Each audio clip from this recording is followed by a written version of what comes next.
নমস্কার বন্ধুরা, ঝিনুকের রান্নাঘরে আপনাদের সকলকে স্বাগতম। তো আজকে আবারও একটি নতুন রেসিপি নিয়ে চলে এসেছি। তো যারা এখনও পর্যন্ত চ্যানেলটিকে সাবস্ক্রাইব করেনি তারা চ্যানেলটিকে সাবস্ক্রাইব করে নিন এবং অন্যদেরকেও শেয়ার করে দিয়ে তাদেরকেও নতুন নতুন রেসিপি দেখার সুযোগ করে দিন। তো চলো দেখা যাক আজকে কি নতুন রেসিপি নিয়ে চলে এসেছি। তেল ফুলকপি করতে আমরা এখানে দুটো ছোট ফুলকপি ভাপিয়ে নিয়েছি, আর এখানে 3টে আলু সেদ্ধ করে নিয়েছি। এখানে করে নিয়েছি আদা পেস্ট, এখানে পেঁয়াজ এবং টমেটোর পেস্ট করে নিয়েছি, এখানে 6-7টা মতন কাঁচা লঙ্কা নিয়ে নিয়েছি।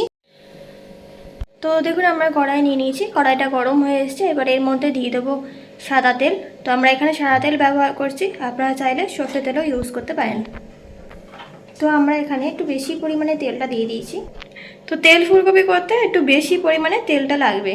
তো তেলটা গরম হয়ে গেছে, এর মধ্যে এবার দিয়ে দেবো ভাপানো ফুলকপিগুলো, দিয়ে একটু হালকা করে ভেজে নেবো। আমরা এক এক করে সব ফুলকপিগুলো দিয়ে দিচ্ছি।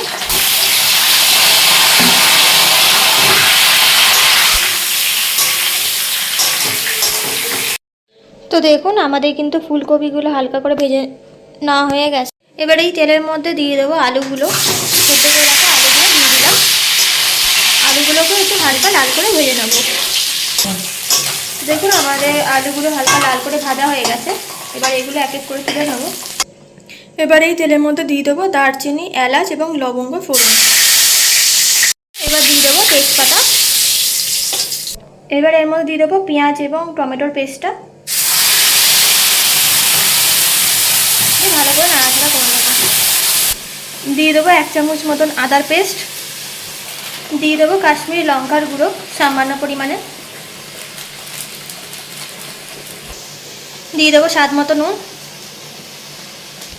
দিয়ে দেবো সামান্য পরিমাণে হলুদ গুঁড়ো, দিয়ে দেবো সামান্য পরিমাণে চিনি। এবার দিয়ে দেবো কাঁচা লঙ্কাগুলো, দিয়ে ভালো করে এবার কষাতে হবে মশলাটাকে যতক্ষণ পর্যন্ত তেল না ছাড়ে মশলা থেকে। তো আমরা যে সামান্য পরিমাণে এবার জল দিয়ে দেবো, যাতে করে কিনা মশলাটা আরও ভালো করে কষে।